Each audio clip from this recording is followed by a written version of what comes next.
Electoral para que el mismo convoque a elecciones presidenciales no en un lapso mayor de 6 meses. Es por ello que los ecuatorianos estamos hoy en las urnas ejerciendo el derecho al sufragio de manera obligatoria.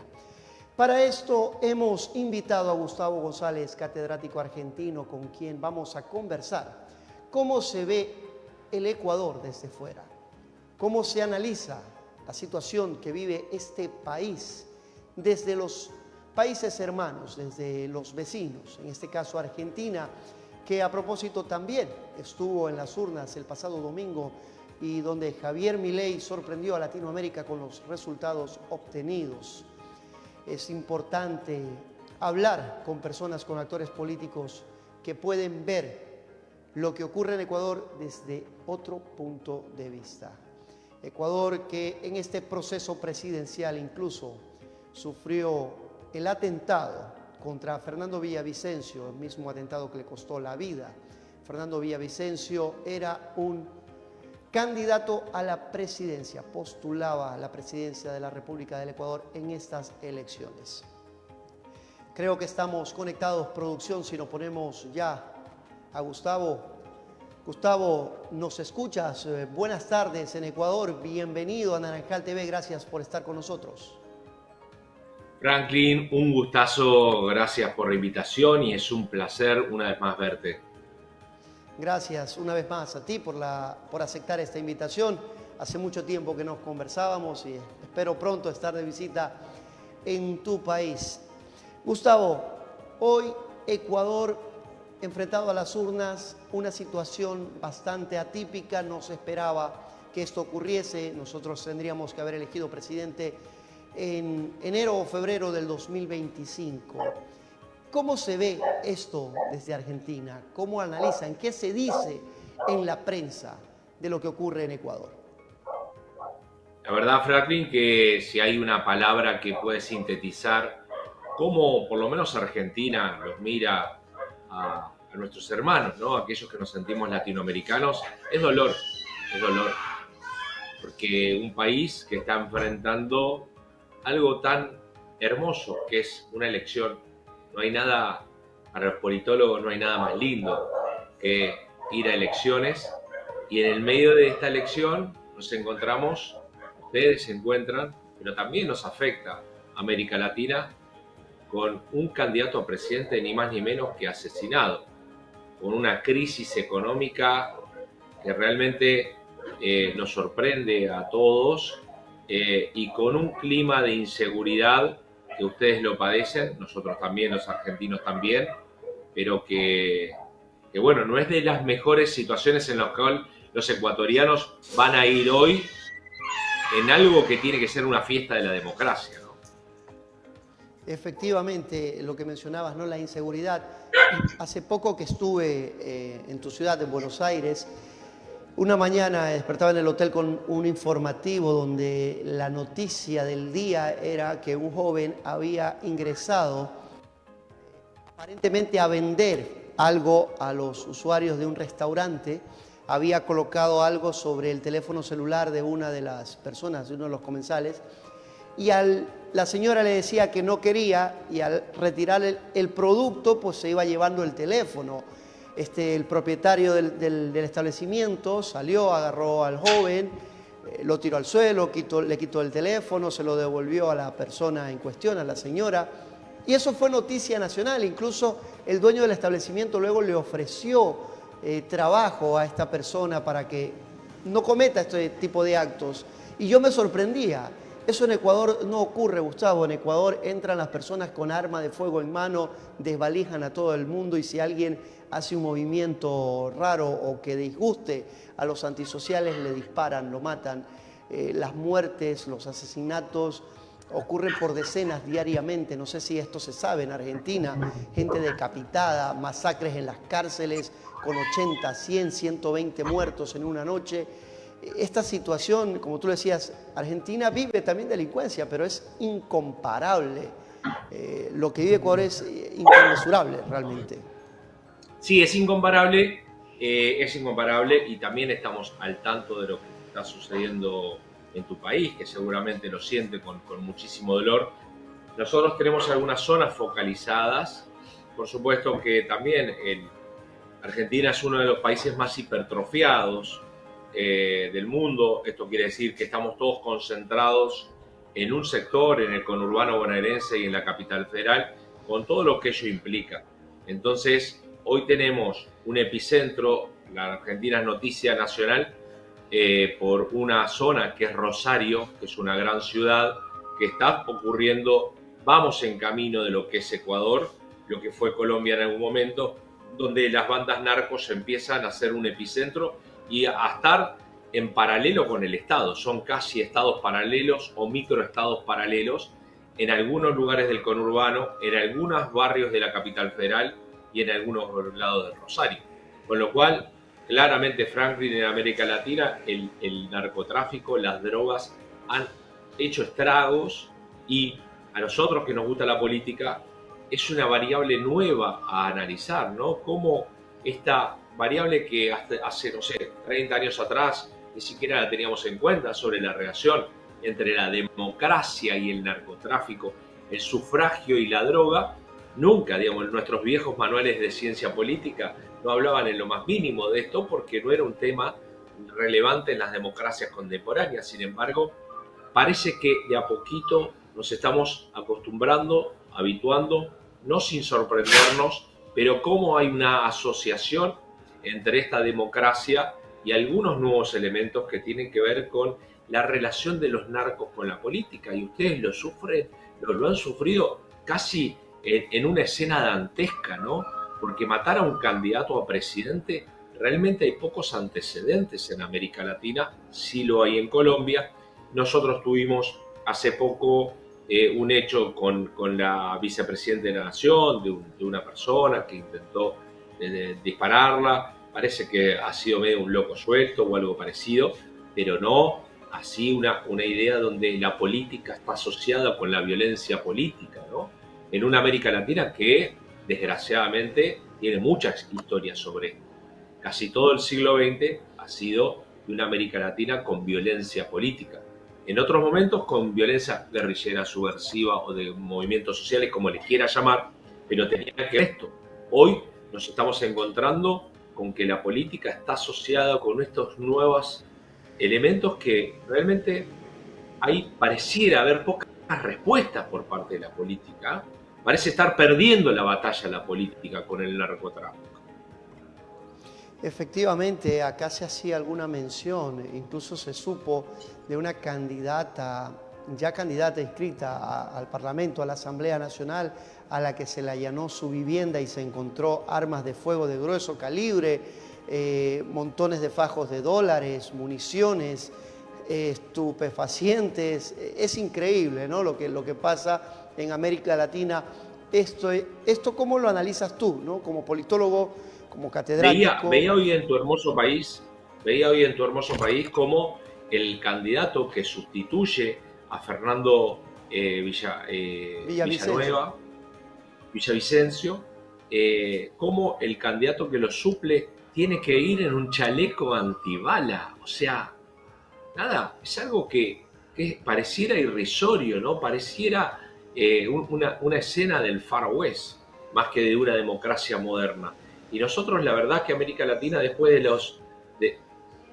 la década de las dictaduras militares, parecía que no volvíamos a ese lugar. Nosotros este año estamos cumpliendo en la Argentina 40 años de vida democrática, ¿no? Y casi toda América Latina está por ahí, por más, años menos. Con lo cual decíamos, bueno, cuando se inicia la democracia, el objetivo número uno de la democracia era consolidar la democracia. Esto es, este hermoso ritual que es votar en nuestra Argentina cada 2 años, en otros momentos cada 4 años. Vos fíjate que ahora ustedes tienen que ir a un proceso eleccionario inesperado, porque antes de lo que debía suceder la sucesión presidencial. Y entonces, cuando se inicia la democracia, decíamos, bueno, la bolilla número 1 es consolidar. La bolilla número 2 es la calidad democrática. Es decir, que esta democracia tenga contenido, porque no es solo votar cada 2 años, sino que adquiera sentido y que adquiera profundidad esta democracia. Y entre ellos es que las reglas electorales sean lo más claro posible, y nunca hubiésemos pensado que en América Latina nuevamente nos encontrábamos con un candidato a presidente asesinado. Esto nos tiene que sorprender a la región.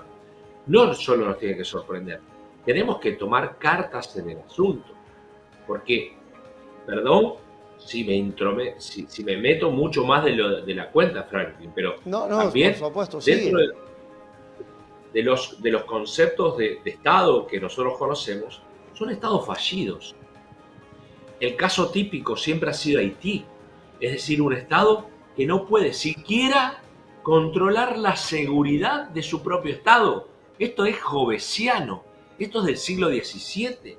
Es decir, el contrato social básico de una sociedad moderna es que ese Estado mínimo, incluso antes predemocrático, es que te garantice tu seguridad. Vos, Franklin, y tus coterráneos, no puede ser que salgan de su casa y no saben si regresan, porque esa es la función, pero básica y ABC del Estado Nacional. Y esto no lo están pudiendo lograr, me parece, perdón si me meto en política interna, que no sé si corresponde, pero No, no hay ningún una problema, sociedad Gustavo. no puede garantizar la vida de sus ciudadanos. Bueno, ya ni siquiera estamos hablando de calidad ni consolidación democrática. Estamos hablando ni más ni menos que de la función básica de un Estado nacional en un mundo moderno, ¿no? Efectivamente, y en base a lo que tú mencionas, quería introducirme un poco también en los contextos que viven Ecuador y Argentina. Lo decías, Gustavo, ¿no? En Ecuador algo fundamental como el derecho a la vida se ha perdido porque el Estado no te lo puede garantizar, porque el presidente de la República sale diciendo en una rueda de prensa a nivel nacional, esta guerra que tienen ustedes los ciudadanos con la delincuencia, o sea, al más puro estilo, sálvese el que pueda, a mí no me metan, y siendo él el presidente, ¿no?, quien debe garantizar y decir, vamos a luchar contra la delincuencia para que los ciudadanos tengan seguridad. ¿Qué pasa en un estado en el que no existe seguridad? ¿Qué nos pasa a los ecuatorianos? Al pequeño o microempresario que tiene su panadería, que tiene su carnicería, su restaurante, le da miedo progresar, tiene miedo de que le vaya bien, porque medio le va bien, medio se ve que un poquito mejor está económicamente, llegan los antisociales con algo que se les conoce aquí en Ecuador, no sé en otros países, como vacuna, como una pensión que te obligan a pagar para no matarte, para no robarte, para no hacerle algo a alguien de tu familia, porque ven que tienes un negocio próspero, tienes que pagar una especie de impuesto para sobrevivir. Entonces es terrible ese contexto porque ya la gente no quiere tener negocios, no quiere sobresalir, no quiere salir adelante, no quiere estar bien, no puede. Es la vuelta al estado de naturaleza, Frank, ni más ni menos. O sea, si un presidente de la nación dice que la guerra es entre ciudadanos y el narcotráfico o la delincuencia, es porque se está corriendo de uno de sus pilares básicos de un Estado.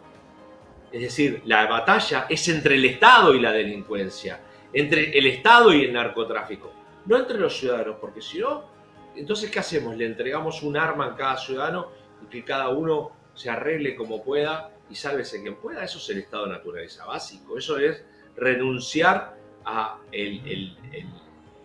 uno de los elementos clásicos y básicos de un Estado, ya ni siquiera del Estado moderno, es del Estado ya del absolutismo.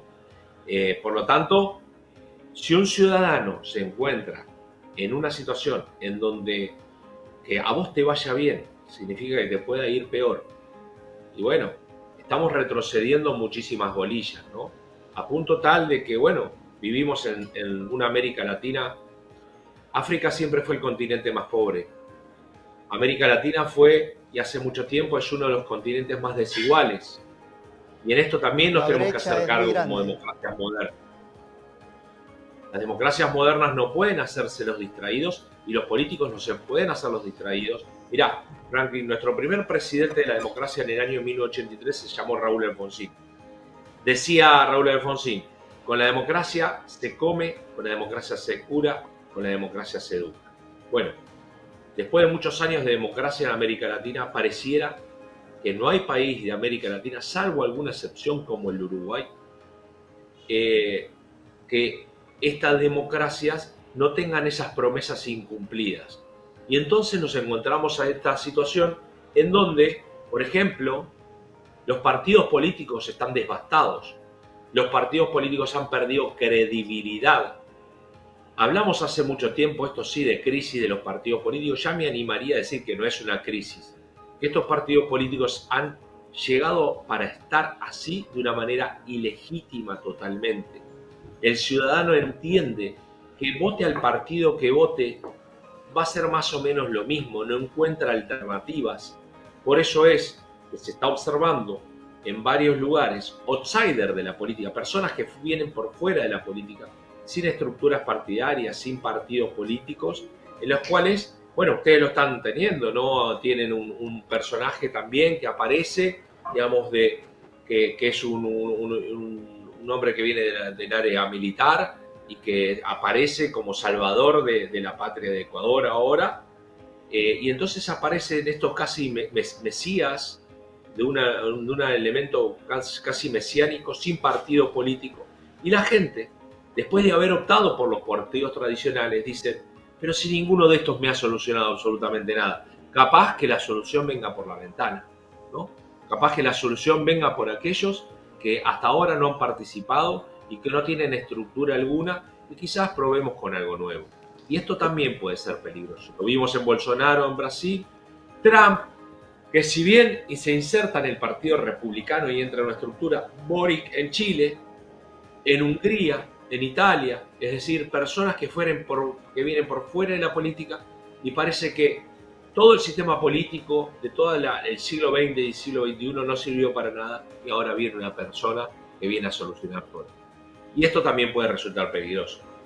Precisamente de eso te quería mencionar, ¿no? Porque lo vemos ahora en El Salvador con Bukele. Nayib Bukele sin duda se ha convertido ya en una figura muy relevante a nivel internacional en toda Latinoamérica, muy criticado por algunos, muy elogiado por otros.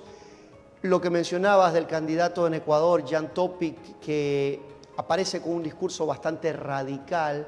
Yo lo había analizado y he seguido bastante la evolución de Javier Milei, que sin duda es parte de estos actores políticos, como tú los llamas, outsiders, que llegan sin estructura, como el caso de Milei. No hay una gran estructura detrás de él, pero con un discurso muy radical, incluso hasta nazista en algún momento, pero con unas sociedades en las que ya no creen en nadie, en las que se han visto defraudados por izquierda, por derecha, por centro, y aparece una persona con un discurso de esta magnitud, de esta naturaleza. El discurso de Milei es muy fuerte, realmente se ve como un discurso de odio, y parece ser que ese sería el sentimiento del común denominador de los argentinos en este momento.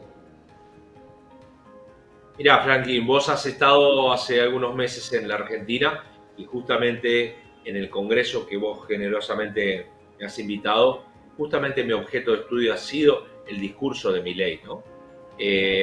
Adelantando algo, la verdad es que fue una sorpresa, no te podría decir que antes de las elecciones este fenómeno lo veíamos. Sí veíamos un avance y un adelanto, especialmente en los sectores jóvenes, en aquellos. Milei ha penetrado fuertemente en las redes sociales con un discurso, como bien vos decís, un discurso muy disruptivo, hasta muy violento en algunos casos, en donde dice que va a eliminar al Banco Central, en donde dice donde va a eliminar casi todos los ministerios, en donde todo va a privatizar absolutamente todo, en donde cada uno tenga armas que quiera, pueda vender órganos, es decir, discursos un poco que son un poco fuertes, ¿no?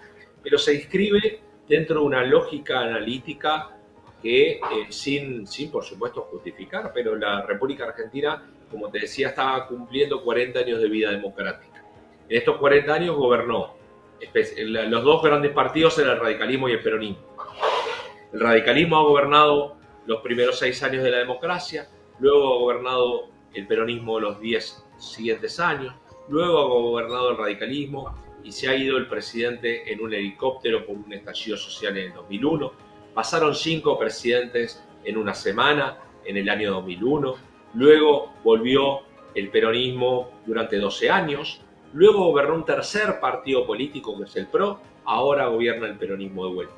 La sensación que tiene el ciudadano argentino común es que ninguno de estos 3 partidos que han gobernado le han solucionado temas básicos y centrales, que es que la gente coma, que la gente tenga cloacas, que la gente tenga agua potable, es decir, derechos humanos básicos, que el sistema de partidos y el sistema político no ha sabido responder de manera adecuada. Con lo cual, el domingo pasado hubo paso. Nosotros tenemos un sistema político, un sistema electoral, bastante distinto. Tenemos primarias, son primarias abiertas, simultáneas, obligatorias. Todos los partidos políticos en el mismo día presentan precandidaturas. De allí salen los candidatos de los partidos políticos, con lo cual el ciudadano común, en realidad lo que votó el domingo es quiénes van a ser los candidatos. Pero en el caso de Milei, presentó una única candidatura, mientras el peronismo o la Unión por Todos presentó 2 candidaturas. Sergio Massa, ministro de Economía, Juan Grabois, muy cercano al Papa. Mientras Cambiemos o Juntos para el Cambio presenta a Rodríguez Larreta, que es jefe de gobierno de la capital, y presentó a Patricia Bullrich, es secretaria es ministra de Seguridad. Milei presentó solo. Y en la grilla de las elecciones, Milei fue el más votado de la República Argentina. Con lo cual, hoy es el personaje que todos los medios de comunicación lo están buscando. El 30% de los ciudadanos argentinos votaron a Javier Milei. Es una elección de tercios, ¿no? O sea, uno obtuvo el 30%, los otros obtuvieron entre los 2 candidatos el 28% y otro el 27%. Es una elección de tercios.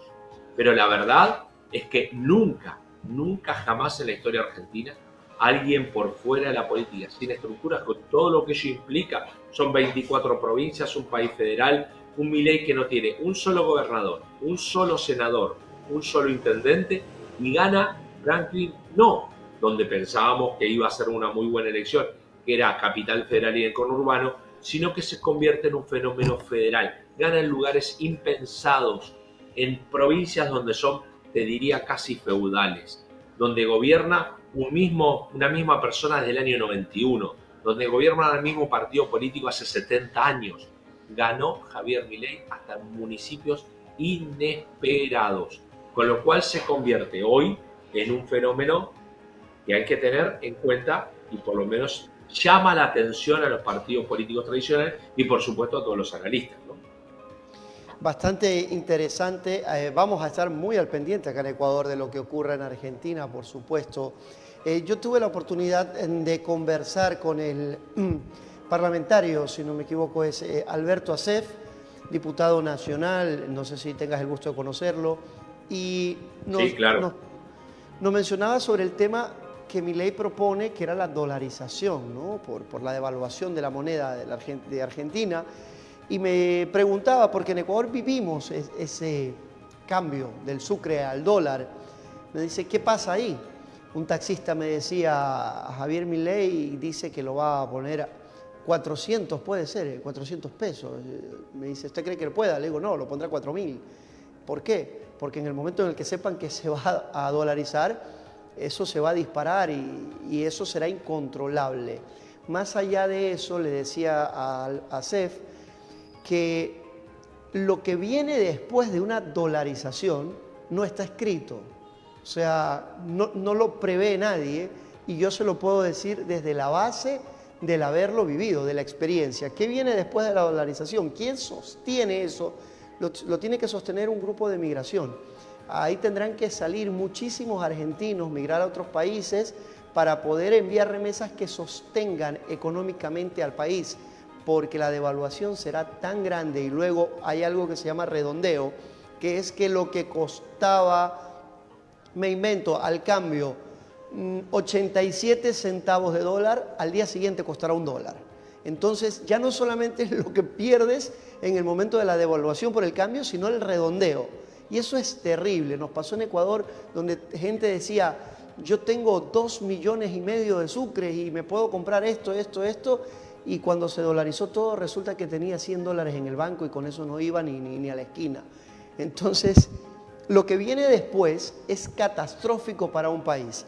Hay una gran migración y eso hace que generaciones de jóvenes, de niños, se queden sin padres, criados por abuelos que tal vez ya no tienen la fuerza para sostener a un joven rebelde, y estas generaciones se van creando vacías, tienen hijos, y a eso yo les llamo las generaciones peligrosas, porque si alguien que no tiene mucho en la cabeza no le puede inculcar mucho a un hijo, ese hijo es una bomba en potencia, es una bomba de tiempo, y eso lleva a un país a una delincuencia catastrófica como la que está viviendo el país del Ecuador en este momento. Así que mucho cuidado, hermanos argentinos, con lo que pase, estaremos al pendiente de todo esto. Mira, Gustavo, Franklin, vos sabés que las recetas mágicas no existen. Argentina hoy está en una inflación del 150%. Hoy, en este momento, el dólar está a 800 pesos. Con lo cual la situación económica, y en ese lugar es un terreno fértil para estos mesías donde dicen, bueno, soluciones mágicas, por ejemplo. Suena muy lindo un país que tenga dólares, pero donde vos no fabricás dólares porque estás perdiendo parte de soberanía del Estado.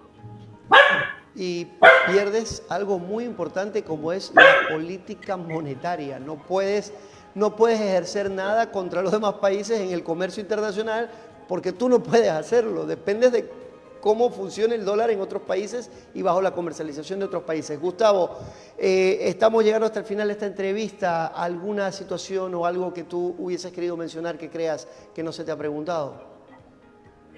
Sí, algo que para mí siempre es muy importante, porque para mí los procesos electorales son casi sagrados. No hay nada más lindo para un politólogo que unas elecciones. Ustedes están pasando por un proceso electoral como nosotros. En esto puedo hacer una analogía, con un sabor agridulce, ¿no? Porque vamos a votar y la votación siempre tiene que ser una alegría. Pero ¿sabes qué está ocurriendo con nuestros ciudadanos, Franklin? Que cuando van a votar, cuando recuperamos la democracia, la gente lloraba de emoción, porque votaba y vino la primavera democrática.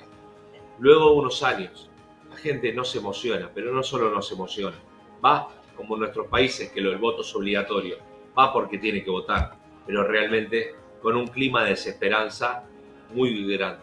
Y en eso también nos hermanan como latinoamericanos, ¿no? Ecuador y Argentina en ese punto me parece que están en terrenos similares. El votante que va y se presenta a una mesa electoral no va emocionado con su familia a votar, va, bueno, un poco resignado de una situación que le parece muy hostil. Y se ve reflejado en los números, Gustavo, el ausentismo por las votaciones, por estadística en Ecuador en los últimos 5 procesos, roza el 20%. Gente que aunque es multada con $70 u $80 por no asistir a votar, prefieren no ir. Y dentro de los que van hay otro grupo muy importante que también roza el 20%, que terminan anulando el voto, escribiendo un insulto en las papeletas y doblándolo porque ya no creen en nadie, porque se sienten decepcionados de la izquierda, de la derecha, del centro y de todos los políticos. Bueno, acá votó el 67% el domingo. Y hay un sociólogo argentino que dice lo siguiente. Si bien las PASO votan un poco menos, ¿no? Suponemos que se va a ampliar en las generales. Hay un sociólogo que tiene una frase muy fuerte, pero que es muy real. Dice, los jóvenes de clase media alta se van alejando de la Argentina. En este caso podemos hacer un parangón de América Latina. Los jóvenes de clase media baja se van alejando de las democracias. Y esto es lo peor que le puede pasar a un país. Efectivamente. En todo caso, esperemos que las elecciones presidenciales de hoy terminen en un ambiente de paz, que reine siempre la democracia y que todos los votantes lo hagan no en base al odio, porque el odio se genera mucho por los medios de comunicación, sino siempre esperanzados en votar por alguien que lleve este país a días mejores, sea cual sea el candidato de su preferencia. Gustavo González, muchísimas gracias por haber aceptado esta invitación, por estar esta tarde con nosotros en Naranjal TV. Un placer enorme, amigo querido, verte a los tiempos. Espero pronto encontrarnos en algún lugar de nuestra mayúscula Latinoamérica. Así es, bueno, muchas gracias, el agradecido soy yo, así que siempre a disposición y arriba ecuatorianos, que siempre tenemos que ser optimistas. Muchas gracias, Gustavo. Bien, amigos televidentes, esta ha sido la entrevista con Gustavo González, catedrático argentino, politólogo, con quien hemos conversado sobre lo que está ocurriendo y cómo se ve Ecuador desde fuera. ¿Cuál es el análisis que hacen los expertos en política y democracia de nuestro país desde otras esferas? Ya lo decía Gustavo, es crítico cómo se ve nuestro país desde Argentina con la muerte de un candidato presidencial en medio de las campañas electorales, cuando se rompieron todos los círculos de seguridad, cuando se podría creer que hay complicidad del gobierno, se podría creer que hay complicidad de los escoltas que estaban junto al candidato presidencial asesinado. Se mencionó en todo momento que el carro blindado del candidato estaba esperando para ingresar por la puerta de atrás, para sacar al candidato por la puerta de atrás, pero le avisaron en ese momento que saldría por la puerta principal. Él manifestó que inmediatamente se movilizaba para allá. Y él lo dice en una entrevista a un medio de comunicación de Colombia: cuando llegué 1 minuto y medio después, ya lo habían matado. ¿Por qué nunca se esperó que llegara el carro blindado con su chofer? ¿Por qué se lo subió en un carro donde no tenía chofer, donde el vehículo no estaba prendido? ¿Por qué se lo metió al carro y se cerró la puerta? Son muchas incógnitas en un asesinato de un candidato a la presidencia de la República. Lamentable, lo decía Gustavo González, esperemos que reine la democracia, porque en algún momento nuestras sociedades llegaban a las urnas con lágrimas en los ojos por la emoción. Hoy llegan a las urnas de carácter obligatorio y muchos de ellos a anular el voto porque ya no creen en nadie. Vamos a ir a la pausa publicitaria. Volvemos de inmediato con el último bloque de esta transmisión de mediodía. Nosotros tenemos otra transmisión a las 5 de la tarde donde estaremos hablando con Jimmy Luna y Dani Tituana. Conversaremos de cuáles son los escenarios que podría existir en la segunda vuelta. Estaremos hablando también de hacer un análisis profundo a cómo fue el debate presidencial, donde podríamos ya hablar qué hizo bien un candidato, qué hizo mal el otro, donde podríamos hablar incluso de nuestros candidatos, de la preferencia de cada uno. En este momento no podemos, ya que los ecuatorianos aún están en las urnas. Tenemos que esperar que sea las 5 de la tarde cuando se cierren los recintos electorales. Pausa publicitaria, amigos. Volvemos de inmediato. Inicio de espacio publicitario. Hospital CMN, el lugar más seguro de atención médica en Naranjal. El programa de entretenimiento con premios y sorpresas. El Gran Regalón solicita personal de ventas. Interesados, presentarse en las instalaciones de Naranjal TV Canal 6, ubicada en la calle Miraflores y Eugenio Espejo. Los mejores planes para Naranjal, Naranjal TV te los da. Si quieres velocidad de internet y más canales, Naranjal TV. Con planes de internet desde $25 para que disfrutes de la verdadera velocidad. Además, te ofrecemos lo mejor con fibra óptica en planes de TV HD más internet desde tan solo $30, el básico o planes profesionales y avanzados, para que la velocidad de tu navegación sea la más óptima para toda tu familia. Con una gran disponibilidad de canales, no te quedes fuera y sé parte de la mejor experiencia con la verdadera velocidad del internet, solo en Naranjal TV. Para que construyas. Fin de espacio publicitario. Bien, amigos televidentes, ya estamos de vuelta de la pausa publicitaria. Gracias por mantenerse en nuestra sintonía después de esta interesantísima conversación que hemos tenido con Gustavo González. Continuamos con más de lo que ocurre en la localidad.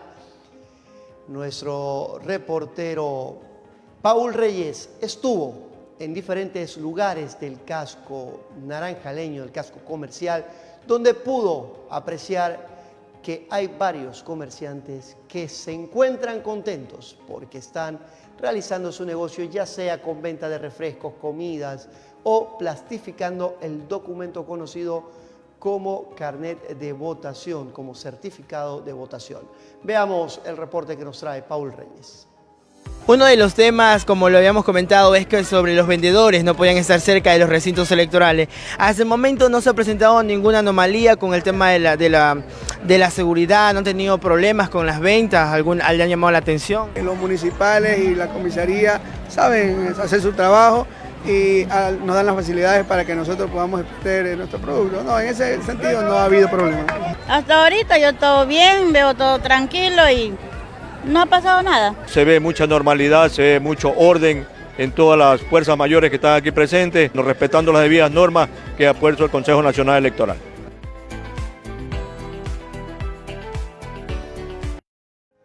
Bien, ahí veíamos el reporte de los comerciantes de la localidad, cómo se encuentran en la zona del Parque Central y en los exteriores de los diferentes recintos electorales.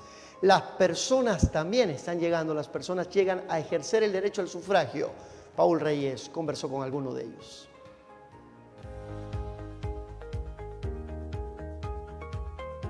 Amigos televidentes de Naranjal TV, nos encontramos en la unidad educativa 15 de octubre para darle todos los detalles de lo que está pasando sobre las elecciones presidenciales 2023. Hemos conversado con muchos ciudadanos, la cual nos están conversando cómo ha sido su derecho al voto. Si ha habido alguna anomalía, si dejan entrar con algunas pertenencias. Nos encontramos con un ciudadano que vino a hacer su derecho al voto aquí en la unidad educativa 15 de octubre. Hasta ahorita todo es normal, se mantiene normal y así deben ser las cosas para poder dar su voto correspondiente por la ciudadanía. No, la verdad que no. Lo único que están prohibiendo es ingresar lo que son carteras, bolsos. Eso sí están prohibiendo lo que es la policía. Un querido saludo a todas las personas que digamos se encuentran aquí. Respectando a su pregunta, todo se está llevando con normalidad. Aquí en este recinto electoral de la escuela Mariano Hunda, más que todo se ve mucha normalidad, se ve mucho orden en todas las fuerzas mayores que están aquí presentes. El pueblo ecuatoriano tiene que decir, una democracia grande que estamos existiendo ahora en el país y ahora que tantos participantes que tuvieron anteriormente en dichas encuestas han notificado ellos y el pueblo se ha dado cuenta cuál mismo es la persona indicada para que ocupe el Palacio de Carondelet. Aquí tenemos otro ciudadano, dígame cuál es su nombre y usted ya ejerció su derecho al voto. Por supuesto, como todas las veces, así es. Sobre los candidatos, ¿cuál cree que es la persona correcta para manejar la presidencia de nuestro país? Bueno, hay dos buenas propuestas, que Topi y Luisa González. Sobre el tema de la consulta popular, es un tema muy importantísimo para nuestro país, para las personas de la Amazonía sobre todo, sobre el tema del petróleo. Sí, por supuesto, que se siga conservando el crudo. Sí. Mi voto, sinceramente, va a ser por el no.